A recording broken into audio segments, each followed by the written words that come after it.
नमस्कार आप सभी को अपने YouTube channel the Guru Bharat sir पर। आज पुनः आपके वादे के मुताबिक अगर आपको याद हो और अगर आप मुझसे लगातार जुड़े हुए हो तो एक दफ़ा मैंने आपसे कहा था या वादा किया था कि हम आज बेशक 10 क्वेश्चन लेकर आ रहे हैं, पर धीरे धीरे मैं इसको 20 करूँगा, फिर कभी 25 और फिर कभी 50। तो मैंने अपने वादे के मुताबिक आज 50 क्वेश्चन की सीरीज़ लाया हूँ। और इस क्वेश्चन को या इस सीरीज को इसलिए भी देखें कि बहुत सारे लोग ऐसे होंगे जिनके पास समय की कमी होने की वजह से वो एनसीईआरटी की बुक्स या जो अभी अपने माध्यमिक शिक्षा बोर्ड में छठी से लेकर 8वीं तक या 10वीं तक जो बुक्स चल रही है सामाजिक विज्ञान की या विज्ञान की, वो क्वेश्चन और आंसर नहीं पढ़ पा रहे होंगे। तो उनके लिए पूरी बुक्स पढ़ने की बजाय उनके लिए मैं ऑब्जेक्टिव बनाकर आपके सामने ला रहा हूँ, ताकि आपका वो समय जाया ना हो, वो आप कीमती समय किसी और मैटर को पढ़ने में या उसको रिवीजन करने में दे दो। और सिर्फ जब आपको समय मिले तब ये सिर्फ ये 50-50 क्वेश्चन हमेशा आप पढ़ते जाओ, ताकि हम 1-2 दिन के अंदर अंदर 8वीं की पूरी सामाजिक की बुक्स कर लेंगे, फिर 7वीं की, फिर छठी की, फिर 9वीं की, फिर 10वीं की और फिर 11th एंड 12th की। तो इस तरह से आपको जो ये पूरी बुक्स पढ़ने का जो है समय वो भी आपका बच जाएगा और साथ ही साथ आपका कोर्स भी कवर हो जाएगा। तो पुनः मेरी शुभकामनाएं ऐसी कि आप लोग इस बार सरकारी नौकरी लेकर बैठो। ज़िंदगी में वो जो सपने आपने देखे हैं, जो आपके सपने माँ बाप ने देखे हैं और जो 14 लाख आंखों ने देखे हैं, क्योंकि बहुत सारे फॉर्म भरे गए हैं, तो उनमें से आप लोगों की आंखों के सपने भी पूरे हो। इन्हीं शुभकामनाओं के साथ में आज का पहला सवाल कक्षा 8 की हमारे अतीत थर्ड इतिहास बुक से जो क्वेश्चन बने हैं टॉप 50, इसका सेकंड पार्ट भी मैं कल लेकर आऊँगा। थोड़े से बच गए थे 50 क्वेश्चन और, लेकिन ये पहले 50 क्वेश्चन लेकर मैं आपके सामने हाजिर हूँ। तो अब आप देखिए, पहला सवाल है कि भारत का प्रथम गवर्नर जनरल था। तो आप पढ़ते भी जाना, अपने ऑप्शन सोचते भी जाना, और सच कह रहा हूँ मैंने ये राजस्थान की बुक से उठाया है, आप देख भी लेना इनको। तो ये बुक से ही क्वेश्चन उठेंगे और वैसे वैसे जैसे पीछे दिए हुए हैं। तो आप लोग पूरी कोशिश कीजिए और मेरे साथ जुड़ते रहिए, और जब तक मैं ऑप्शन और क्वेश्चन पढ़ूँ एक बार आप भी अपना गैस लगाते रहिए। कि भारत का प्रथम गवर्नर जनरल था A Robert Clive, B Warren Hastings, C Lord Dalhousie, D Lord Wellesley. तो इसका सही आंसर क्या होगा भाई? तो ध्यान रखना, इसका सही आंसर वॉरेन हेस्टिंग्स होगा। तो ये पहला क्वेश्चन कि भारत के प्रथम गवर्नर जनरल वॉरेन हेस्टिंग्स थे, मतलब ठीक है ना। अब हम दूसरे क्वेश्चन की ओर बढ़ते हैं, और दूसरा क्वेश्चन है हमारा कि भारत का अंतिम वॉइसराय था A Lord Mountbatten, B Lord Curzon, C Lord Irwin और डी प्रिंस चार्ल्स।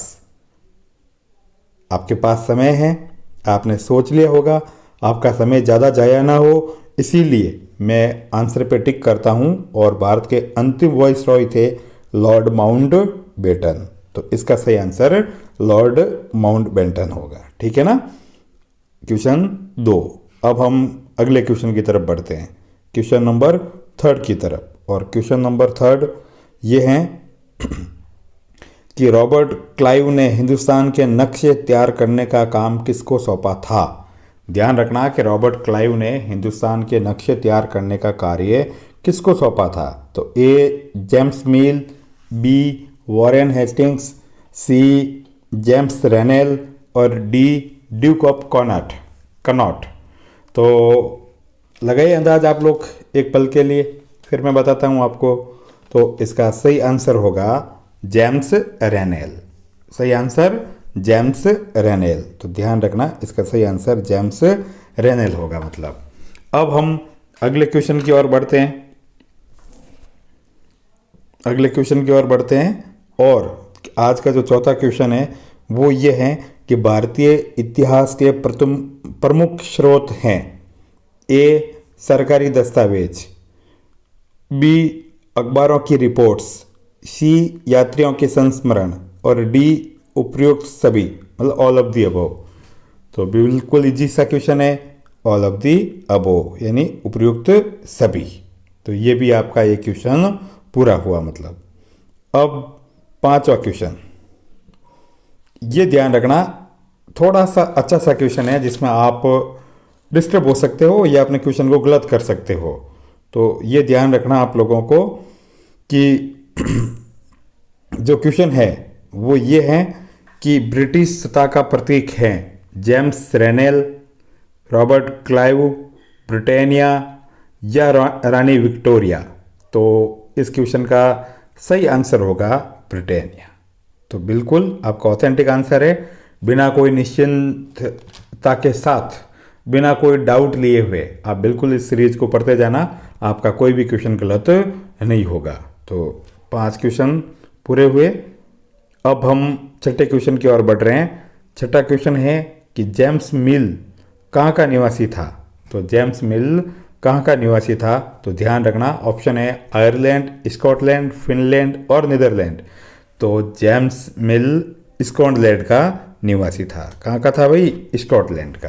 तो ये छठा क्वेश्चन भी आपका पूरा हुआ मतलब। अब सातवां क्वेश्चन है हमारा कि खुशनवीसी का आशय है। खुशनवीसी का आशय या तात्पर्य क्या है? बहुत सुंदर ढंग से चीज़ें लिखने वाला, जिसकी हैंडराइटिंग बहुत खूबसूरत हो। बी, बहुत खुश रहने वाला। सी, सुंदर नक्काशी करने वाला। और D, none of the above, यानी इनमें से कोई नहीं। तो ध्यान रखना इसका आंसर होगा, आपने गेस कर लिया होगा, फिर भी मैं बता रहा हूँ, इसका आंसर है अपनी आरबीसी की बुक्स के अनुसार बहुत सुंदर ढंग से लिखने वाला, बहुत सुंदर ढंग से चीज़ें लिखने वाला। तो अपना सातवां क्वेश्चन भी पूरा हुआ। अब हम क्वेश्चन नंबर 8 की तरफ बढ़ते हैं। और क्वेश्चन नंबर 8 की जो है वो ये है कि भारत में छपाई तकनीक फैलने लगी थी। छपाई यानी छपने वाली। ए, 18वीं सदी के प्रारंभ में। बी, 18वीं सदी के उत्तरार्ध में। सी, 19वीं सदी के मध्य तक। और डी, 20वीं सदी में। तो आप अंदाज लगाइए 8वें सवाल का आंसर का, और मैं बताता हूँ तब तक इसका आंसर कि इसका सही आंसर होगा 19वीं सदी के इसका सही आंसर होगा 19वीं सदी के मध्य तक। तो इसका भी जो सही आंसर है वो 8वें का आंसर होगा 19वीं सदी के मध्य तक भारत में छपाई तकनीक फैलने लगी थी। तो ये क्वेश्चन भी अपना क्वेश्चन 8 पूरे हुए इस सीरीज के। अब हम 9वें क्वेश्चन की तरफ बढ़ रहे हैं। और 9वां क्वेश्चन इस तरह से है कि भारत का अंतिम शक्तिशाली मुगल बादशाह था। थोड़ा सा मिसप्रिंट हुआ है पर कोई बात नहीं। ऑप्शन आपके सामने है कि ए, बहादुर शाह जफर। बी, मोहम्मद शाह। सी, औरंगजेब। और डी, शाहजहां। अब इस सवाल में आप अधिकतर ए करोगे क्योंकि आपने ये सुना है। तो ध्यान रखना अंतिम शक्तिशाली पूछा है, और जब भी अंतिम शक्तिशाली का मतलब पूछे तब ध्यान रखना इसका आंसर औरंगजेब आएगा। ध्यान रखना ये आरबीसी के बुक्स के अनुसार क्वेश्चन का आंसर मान्य होगा और वो आंसर औरंगजेब होगा। तो ध्यान रखना अंतिम शक्तिशाली जो था, अभी इसका आगे बहादुर शाह जफर का भी क्वेश्चन आएगा इसलिए मैं उसको डिस्क्लोज नहीं कर रहा हूँ, लेकिन जो अंतिम शक्तिशाली बादशाह था वो औरंगजेब था मतलब। अब हम क्वेश्चन 10वें की ओर बढ़ते हैं। 10वां क्वेश्चन था हमारा कि सर्वप्रथम भारत आने वाली पश्चिमी ताकत थी। तो सर्वप्रथम भारत आने वाली पश्चिमी ताकत ए, अंग्रेज। बी, पुर्तगाली। सी, डच। और डी, फ्रांसीसी। तो इसका आंसर आपको ध्यान रखना कि सबसे पहले जो पश्चिमी ताकत भारत में आई थी वो कौन थे भाई? पुर्तगाली। तो ये भी आपको थोड़ा सा ध्यान रखना है, ये भी काम का है मतलब पुर्तगाली सबसे पहले भारत आए थे मतलब। तो ये भी चीज़ आप याद रखना मतलब, ठीक है ना। अब हम 11वें क्वेश्चन की ओर बढ़ते हैं मतलब। 11वें क्वेश्चन के तहत बहुत इजी सा क्वेश्चन है, और इजी सा क्वेश्चन ये है कि बक्सर का युद्ध लड़ा गया था। ए, 1757। बी, 1761। सी, 1764।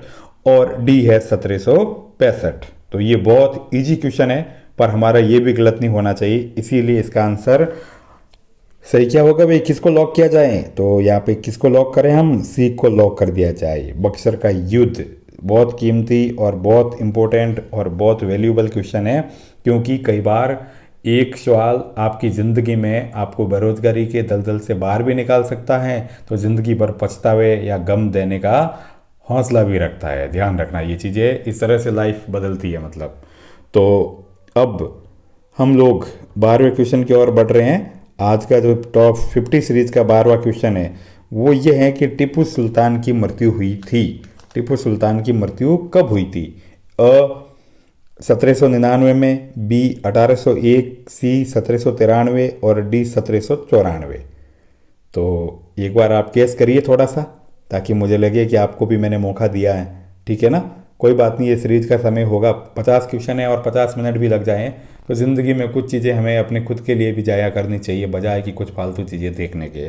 तो ध्यान रखना, इसका सही आंसर होगा, क्या होगा भाई? ए 1799। ध्यान रखना, इसका सही आंसर 1799 होगा। मतलब टीपू सुल्तान की मृत्यु 1799 में हुई थी मतलब। तो अब हम 13वें क्वेश्चन की ओर बढ़ते हैं, और 13वें क्वेश्चन कुछ मिस प्रिंटिंग की वजह से ABCD कुछ ऐसे आ रहा है, पर आपको क्वेश्चन फॉर्मेट पूरा सही मिलेगा, तो आप उस हिसाब से देखना। क्योंकि मैंने ये पहले लैंडस्केप मोड में नहीं बनाया था, तो इस हिसाब से क्वेश्चन सेटिंग कुछ डाइवर्ट हुई है। नेक्स्ट टाइम इसका भी ध्यान रखा जाएगा, आप लोग निश्चिंत रहिएगा। कि विलय नीति के प्रतिपादक गवर्नर जनरल कौन थे, मतलब जिसने विलय नीति दी थी मतलब। तो ये ऑप्शन है इसमें वॉरेन हेस्टिंग्स, बी है लॉर्ड हेस्टिंग्स, सी है लॉर्ड वेलेजली और डी है लॉर्ड डलहौजी। तो ध्यान रखना, ये विलय नीति जो है ना, लॉर्ड डलहौजी का करामात है, डलहौजी। तो ध्यान रखना, विलय नीति डलहौजी ने दी थी, मतलब लॉर्ड डलहौजी ने। तो ये सवाल भी आपको याद रखना है। तो 13 क्वेश्चन हमारे बहुत कम समय में पूरे हो गए हैं। अब हम बढ़ते हैं 14वें क्वेश्चन की ओर, और 14 क्वेश्चन है भाई कि कुशासन का आरोप लगाकर 1856 में कंपनी ने किस रियासत को अपने अधीन कर लिया था? ऑप्शन में आपके सामने पेश कर रहा हूं, अवध, बी सतारा, सी झांसी और डी उदयपुर। तो ये बिल्कुल जाना पहचाना सा आंसर है, अवध। ध्यान रखना, अवध को कुशासन का आरोप लगाकर 1856 में ईस्ट इंडिया कंपनी ने अपने अधीन कर लिया था। तो ध्यान रखना, इसका सही आंसर क्या है भाई? अवध। लिख इसीलिए रहा हूं ताकि आपके माइंड में भी लिखा जाए, ठीक है ना। तो अवध। अब हम वापस क्वेश्चन नंबर 15 की तरफ बढ़ते हैं, और क्वेश्चन नंबर 15 आपके सामने बिल्कुल आसान, इजी और सरल सा सवाल है कि महाराजा रणजीत सिंह कहाँ के राजा थे? अ अवध, बी बंगाल, सी सतारा, डी पंजाब। तो अभी किसान आंदोलन भी वहीं चल रहा है, तो ध्यान रखना, इसका सही आंसर क्या होगा भाई? पंजाब। आपने सोच रखा होगा वैसे, लेकिन मैं फिर से बता देता हूँ, इसका सही आंसर पंजाब होगा। महाराजा रणजीत सिंह जी पंजाब के शासक थे मतलब। तो अब हम लोग 16वें क्वेश्चन की ओर बढ़ रहे हैं, और 16वें क्वेश्चन ये है कि पहली इंग्लिश फैक्ट्री किस नदी के किनारे शुरू हुई थी?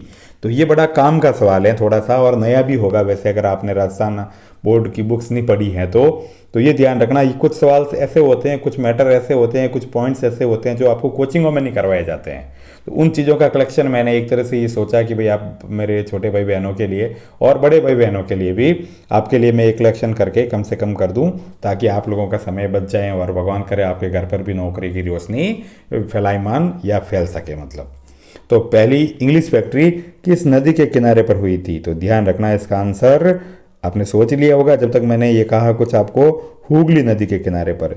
नदी का नाम हुगली था, बाकी नदी ठीक थी मतलब, ठीक है ना। तो ये हुगली नदी के किनारे पर हुआ था मतलब, ये ध्यान रखना आप।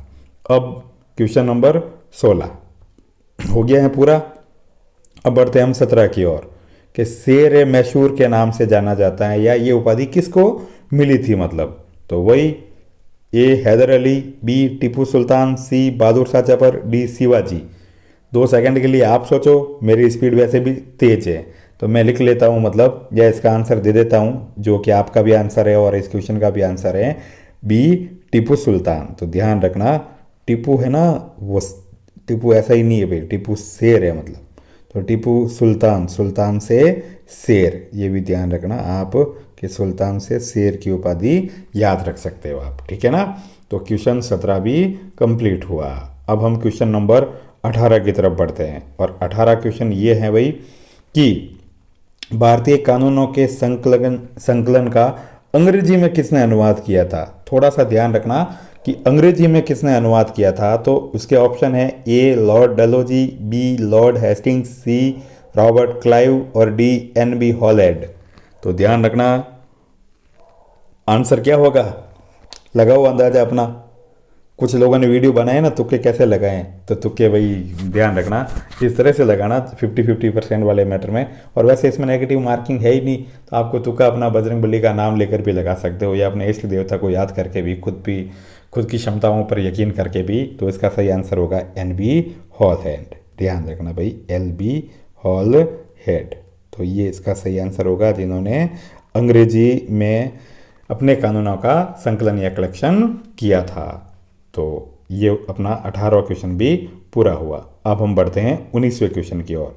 और 19वां क्वेश्चन हमारा ये है कि मुगल बादशाह द्वारा ईस्ट इंडिया कंपनी को बंगाल का दीवान तैनात कब किया गया या तैनात किया गया। तो ध्यान रखना, वापस बोल रहा हूँ कि मुगल बादशाह द्वारा ईस्ट इंडिया कंपनी को बंगाल का दीवान कब तैनात किया गया। तो इसका आंसर ए है 12 अगस्त 1757, बी है 12 अगस्त 1764, सी है 12 अगस्त 1765 और डी है 12 अगस्त 1772।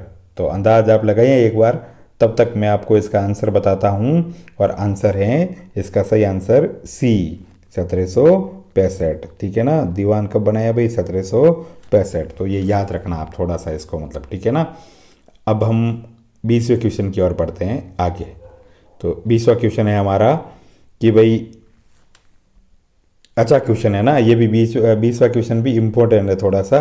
तो ये थोड़ा सा ध्यान रखना आप लोग इसको, कि हॉल्ट मैकेंजी द्वारा तैयार की गई राजस्व व्यवस्था थी स्थायी बंदोबस्त, बी महलवाड़ी बंदोबस्त, सी रैयतवाड़ी बंदोबस्त और D none of the above, या इनमें से कोई नहीं। तो ध्यान रखना महलवाड़ी बंदोबस्त है ना, महलवाड़ी या महल कुछ भी आप लिख लो, महलवाड़ी बंदोबस्त हैं वो क्या कहते हैं, मतलब हॉल्ट मैकेंजी द्वारा तैयार की गई राजस्व व्यवस्था थी या कलेक्शन की सिस्टम था, मतलब कलेक्शन का सिस्टम तैयार हॉल्ट मैकेंजी के द्वारा किया गया था, महलवाड़ी। तो 20 क्वेश्चन इस सीरीज के पूरे हुए। अब हम लोग 21वें क्वेश्चन की ओर बढ़ते हैं। और 21वां क्वेश्चन भी इसी से मिलता जुलता है कि स्थायी बंदोबस्त लागू करने के समय भारत का गवर्नर जनरल कौन था। कहने का मतलब कि स्थायी बंदोबस्त करने वक्त भारत का गवर्नर जनरल कौन था, ये ध्यान रखना। मतलब तो इसमें ए में Charles Cornwallis, B Lord Dalhousie, C Warren Hastings और डी लॉर्ड वेलेजली। तो ध्यान रखना इसका सही आंसर बिल्कुल जो आपने सोचा कि सर हमने तो सोचा ही नहीं है, बिल्कुल तो आप मेरे साथ सोच लिया करो, ये चार्ल्स कॉर्नवालिस था, मतलब ठीक है ना, चार्ल्स कॉर्नवालिस था मतलब। तो ये भी ध्यान रखना, इसका सही आंसर ये होगा, मतलब ठीक है ना, कॉर्नवालिस। अब देखो 21 क्वेश्चन हमारे पूरे हो गए हैं। अब हम चलते हैं 22वें क्वेश्चन की ओर। और 22वां क्वेश्चन है भाई हमारा कि नील विद्रोह का सूत्रपात हुआ था। तो नील विद्रोह सबसे पहले कब स्टार्ट हुआ था, मतलब तो ए ऑप्शन है मई 1857, बी ऑप्शन है मार्च 1859, सी ऑप्शन है जून 1861 और डी ऑप्शन है दिसंबर 1885। तो अब 22वें क्वेश्चन के अनुसार इसका आंसर शायद आपने गेस कर लिया होगा, और इसका सही आंसर है मतलब मार्च 1859। तो ये ध्यान रखना 1859 इसका सही आंसर है, ठीक है ना। नील विद्रोह का सूत्रपात मार्च 1859 में हुआ था, मतलब। तो 22 क्वेश्चन कंप्लीट। अब हम बढ़ते हैं अपने 23वें क्वेश्चन की ओर। 23वां क्वेश्चन है भाई, चंपारण आंदोलन की शुरुआत हुई थी। तो ये बहुत इजी क्वेश्चन है, मतलब ठीक है ना। गांधी के दौर में आपने हर लोगों ने ऐसे सवालों को पढ़ा होगा, और ऐसे क्वेश्चन पढ़ने भी चाहिए जो बेसिक नॉलेज से बिलोंग करते हैं। तो क्वेश्चन नंबर 23, चंपारण आंदोलन की शुरुआत हुई थी ए 1917, बी 1920, सी 1922 और डी 1930। तो इसका सही आंसर क्या होगा भाई, बिल्कुल वही, बिल्कुल ए 1917। तो ध्यान रखना चंपारण 1917 मतलब। तो ये ध्यान रखना थोड़ा सा, ताकि आपको कोई चीज़ याद रहे और सही मेमोरी में रहे। कम से कम ये चीज़ एक बार देखने के बाद ऐसा ना हो कि दोबारा आपको कहीं और से ये कुछ चीज़ या ऑब्जेक्टिव्स पढ़ना पड़े मतलब। और अगर आपकी तैयारी अब तो वैसे मार्च आ गया है, काफ़ी मतलब मिड से ज़्यादा हो गया है, तो अब तो आपकी तैयारी भी बहुत ज़्यादा अच्छे से चल रही होगी। आप इस टेस्ट के माध्यम से रोज़ 50 क्वेश्चन मैं आपके लिए लाऊंगा, चाहे वो किसी भी क्लास के हो, तो इस माध्यम से आप अपनी तैयारी भी चेक कर पाओगे कि आपकी तैयारी कहाँ तक है और कितने पानी में और कितने अच्छे मतलब पोजीशन में आप हो। अब क्वेश्चन नंबर है अपने 24वां कि दीवान बनने पर भी कंपनी खुद को क्या मानती थी? ए शासक, बी व्यापारी, सी मजदूर, डी सर्वोच्च सत्ता। तो ये क्वेश्चन थोड़ा सा काम का है, तो ध्यान रखना। दीवान बनने पर भी कंपनी खुद को व्यापारी ही मानती थी। क्या मानती थी भाई? व्यापारी ही मानती थी। तो ये ध्यान रखना, इसका आंसर भी क्या होगा? व्यापारी। और 24 क्वेश्चन कंप्लीट हो गए हैं आपके। अब हम लोग क्वेश्चन नंबर 25 की ओर बढ़ते हैं भाई। और 25 क्वेश्चन क्या है अपना? कंपनी द्वारा स्थायी बंदोबस्त कब लागू किया गया? अब ये साल पूछा गया है कि कंपनी द्वारा स्थायी बंदोबस्त कब लागू किया गया।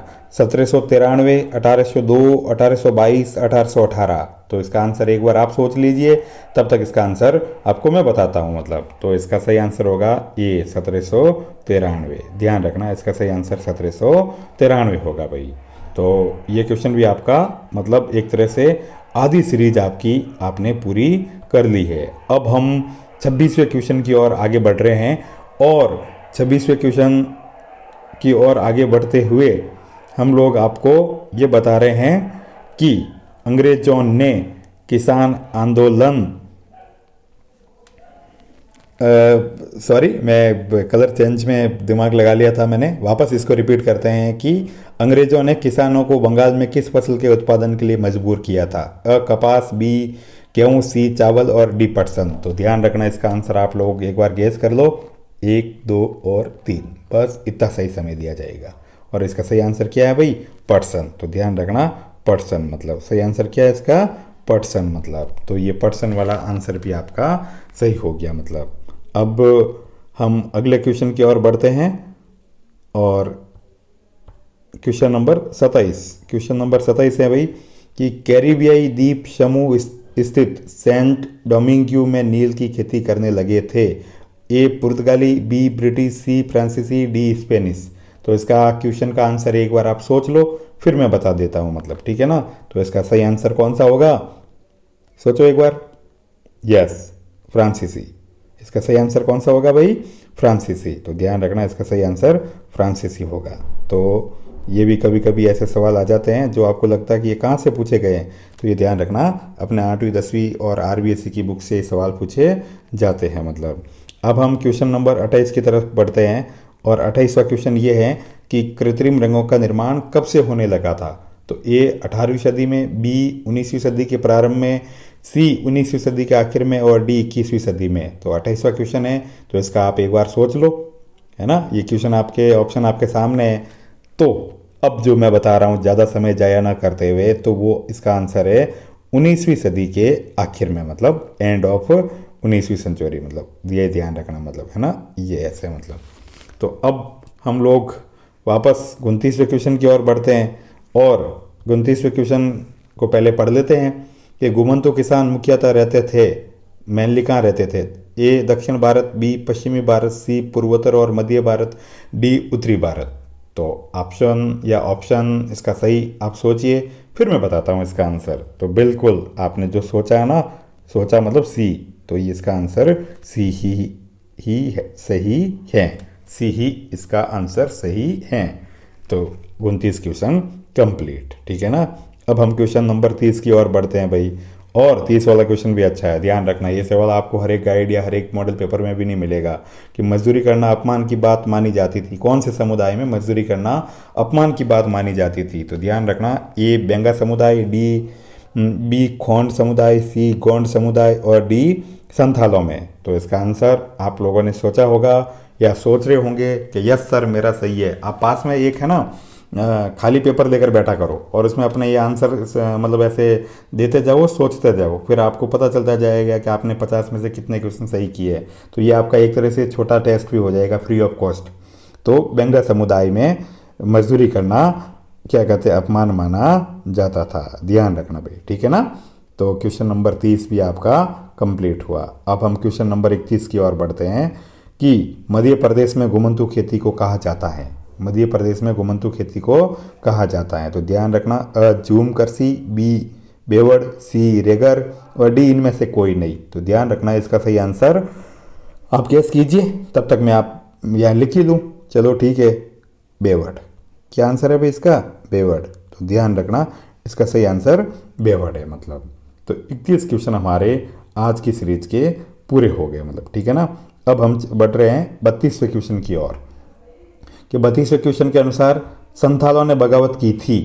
32वें क्वेश्चन के अनुसार संथालों ने बगावत की थी 1831, 1855, 1910 या 1940 में। तो इसका सही आंसर होगा, बताइए एक बार आप या लिखिए अपने पेज पर। यस, 1855। आपकी तैयारी बहुत अच्छी है और ईश्वर आपके घर पे नौकरी का उजाला बहुत अतिशीघ्र पूरा करेगा।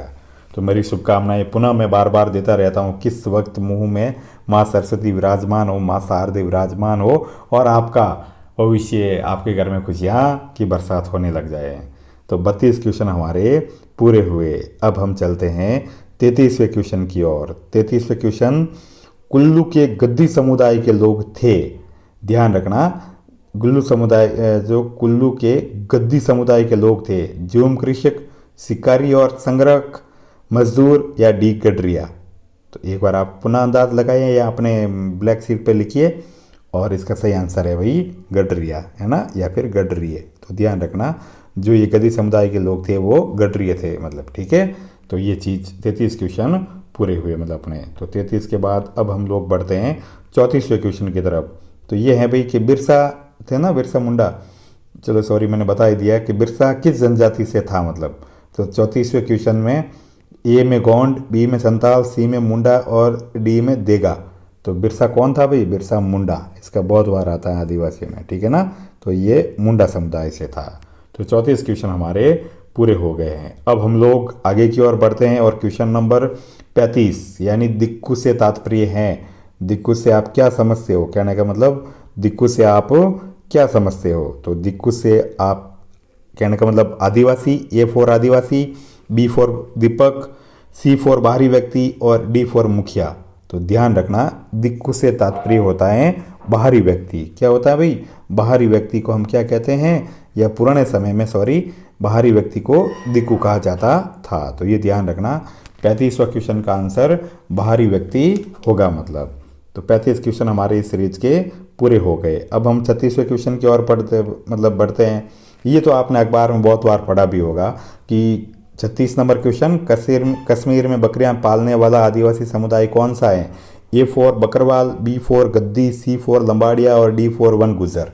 तो ध्यान रखना इसका सही आंसर बिल्कुल आपने जो सोचा ना, कि सर आप बार बार बोलते हो कि सोचा सोचा, हम तो सोचते ही नहीं है, आपके भरोसे बैठे हैं। तो मैं खुद भी आपके भरोसे बैठा हूँ। ध्यान रखना मतलब एक दूसरे के भरोसे दोनों को पार करना मतलब, ठीक है ना। तो बकरवाल, इसका सही आंसर बकरवाल होगा। तो क्वेश्चन नंबर 36 कंप्लीट हुए। अब हम क्वेश्चन नंबर 37 की तरफ बढ़ते हैं और 37 क्वेश्चन बहुत अच्छा क्वेश्चन है। पहली बात तो ये याद रखना आप लोग कि ये अच्छा क्वेश्चन है, तो इसको एक बार याद करना और पुनः देखना। वर्ला विद्रोह कहाँ हुआ था? ए फॉर मध्य प्रदेश या Madhya Bharat, B for Maharashtra, C for Orissa और डी फॉर इनमें से कोई नहीं। तो आपका अंदाज जो है या जो गेस है वो बिल्कुल सही है। कहाँ हुआ था भाई? महाराष्ट्र में। वर्ला महाराष्ट्र में, मुंबई में है ना वर्ली, है ना। तो ध्यान रखना थोड़ा सा, उस ट्रिक से भी आप याद रख लेना कि ये महाराष्ट्र में हुआ था। तो अब हम अगले क्वेश्चन की तरफ बढ़ते हैं, 38वें क्वेश्चन की तरफ, कि बिरसा राज का प्रतीक था। ए लाल झंडा, बी हरा झंडा, सी केसरिया झंडा और डी सफ़ेद झंडा। तो इसका आंसर आप लोगों के अकॉर्डिंग बिरसा राज में ध्यान रखना सफ़ेद झंडा प्रतीक था। कौन था भाई? सफ़ेद झंडा। तो ध्यान रखना बिरसा राज में सफ़ेद झंडा, बिरसा और बिरसा में सा आता है और इसमें भी सफ़ेद आता है। ध्यान रखना सा से सा और सा से सफ़ेद मतलब। तो अपने 38 क्वेश्चन आज के पूरे हुए इस सीरीज के। अब हम बढ़ते हैं अगले 39वें क्वेश्चन की ओर कि अवध पर साइक संधि थोपी गई थी।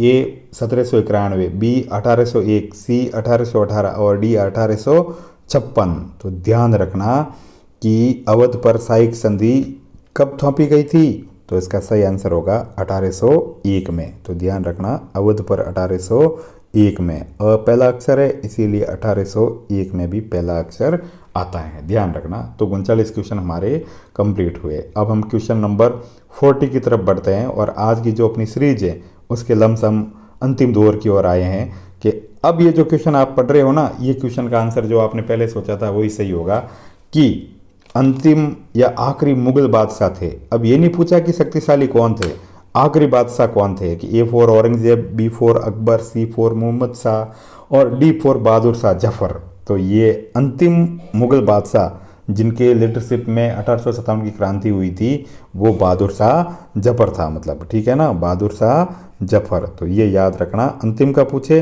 तो ये है, और अंतिम शक्तिशाली का पूछे तो आपको ध्यान ही होगा वो औरंगजेब था, औरंगजेब था मतलब। तो ये शक्तिशाली था और ये पावरफुल था मतलब, ठीक है ना, और ये लास्ट था मतलब। तो ये ध्यान रखना, इस तरह से क्वेश्चन भी पूछे जाते हैं और अपने कंसेप्ट भी क्लियर करते रखना।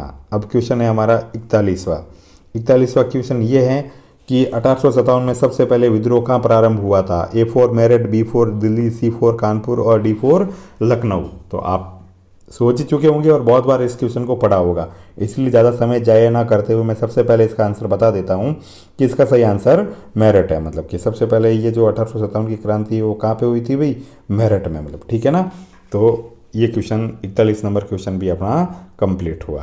अब हम बढ़ते हैं क्वेश्चन नंबर 42 की ओर। और 42 का क्वेश्चन क्या है भाई कि बैरकपुर में अंग्रेज अफसरों पर हमला करने वाला क्रांतिकारी था। A Kunwar Singh, B Bhagat Singh, C Tantya Tope और D मंगल पांडे। तो इस क्वेश्चन का आंसर आप एक बार गेस करो, फिर मैं आपको इसका सही आंसर बताता हूँ। तो इसका सही आंसर मंगल पांडे था भाई, ठीक है ना। पांडे जी ने मतलब बैरकपुर में अंग्रेज अफसरों पर हमला किया था। तो अब हमारा क्वेश्चन नंबर 42 भी पूरा। अब हम अगले क्वेश्चन 43 की ओर बढ़ते हैं कि कानपुर में क्रांतिकारियों का नेता कौन था। मतलब कानपुर में क्रांतिकारियों का नेता कौन था। A Bahadur Shah Zafar, B Nana Saheb, C Hazrat Mahal और D भगत सिंह। तो आपने अंदाज लगाया ही होगा या आपने अपना आंसर लिख ही लिया होगा, फिर भी मैं बता देता हूँ इसका सही या राइट आंसर नाना साहेब। तो कौन थे भाई, नाना साहेब। कानपुर में ना आता है और इसमें जो क्रांतिकारी का जो नेता भी था उसमें भी ना आता है और आंसर में भी नाना साहेब आएगा, मतलब ध्यान रखना। तो ये अपना 43 क्वेश्चंस कंप्लीट। अब हम क्वेश्चन नंबर 44 की ओर बढ़ते हैं कि मध्य भारत के जंगलों में रहते हुए अंग्रेजों के साथ छापामार युद्ध किया था। A Tantya Tope, B Lakshmibai, C Kunwar Singh और D नाना साहेब। तो इस क्वेश्चन का आंसर भी आप एक बार लगाइए। ये बार बार आपने अखबार में पढ़ा भी होगा, बुक्स में भी पढ़ा होगा, और आपने जब जीके की तैयारी करने के लिए आप बैठे हो तो आपके भी आगे ये कहीं न कहीं आया ही होगा। तो इसका सही आंसर बिना समय जाया किया हुआ तांत्या टोपे। ये टोपे ऐसा था जो भाई छापे मारता था, मतलब ठीक है ना। तो ये ध्यान रखना, इसका सही आंसर तांत्या टोपा था मतलब। तो ये क्वेश्चन भी अपना क्वेश्चन नंबर 44 भी कंप्लीट हुआ मतलब। अब क्वेश्चन नंबर हम 45 की तरफ बढ़ते हैं कि बिहार में विद्रोही सिपाहियों का साथ किसने दिया था। तो बिहार में कौन था मतलब। तो A4 भगत खान, B4 तांत्या टोपे, C कुंवर सिंह और D लक्ष्मीबाई। तो 45वां क्वेश्चन जो है हमारा, ध्यान रखना, बिहार में विद्रोही सैनिकों का साथ देने वाला, बिहार में स्पेशली है ना, साथ देने वाला कौन था भाई। तो इसका ऑप्शन या इसका आंसर सही क्या है भाई, कुंवर सिंह। ध्यान रखना, बिहार में कुंवर सिंह ने, ठीक है ना, सहयोग किया था मतलब। तो ये अपना आंसर कुंवर सिंह हो जाएगा। क्वेश्चन 45 भी कंप्लीट हुआ हमारा। अब हम क्वेश्चन नंबर अगले 46 की ओर बढ़ते हैं कि बहादुर शाह जफर की पत्नी का क्या नाम था। मतलब A Begum Mumtaz Mahal, B Begum Jinnat Mahal, C बेगम नुसरत जहाँ और D बेगम हजरत महल। तो आप अंदाज लगाइए इस क्वेश्चन का और मैं बताता हूँ फिर इसका आंसर। तो ध्यान रखना, बेगम जिन्नत महल बहादुर शाह जफर की पत्नी का नाम था भाई, ठीक है ना, ऐसे मतलब।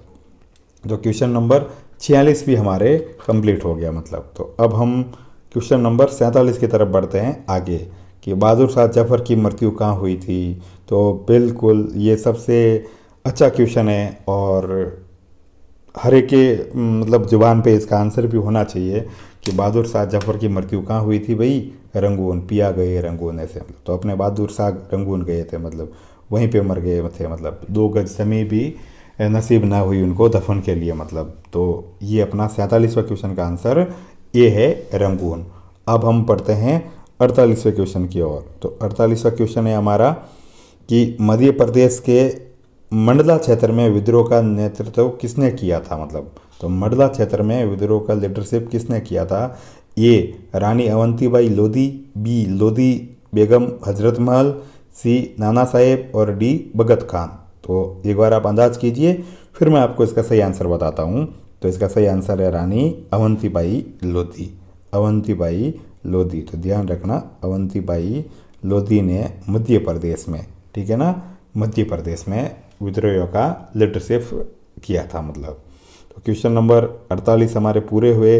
अब हम सेकंड लास्ट क्वेश्चन की ओर आगे बढ़ रहे हैं और हमारा क्वेश्चन है कि यूरोपीय व्यापारी बारीक बुनाई करने वाले या बारीक बुनाई वाले सभी कपड़ों को क्या कहते थे, मतलब। ठीक है ना, कि यूरोपीय व्यापारी है वो बारीक बुनाई वाले सभी कपड़ों को क्या कहते थे। ए बंडाना, बी सेंट्स, सी मसलिन और डी कोसा। तो ध्यान रखना, इसका सही आंसर जो आपने सोचा ना वही है, मतलब मसलिन, ठीक है ना। तो वो क्या है इसका सही आंसर, मसलिन। तो इसका सी आंसर सही होगा, मतलब।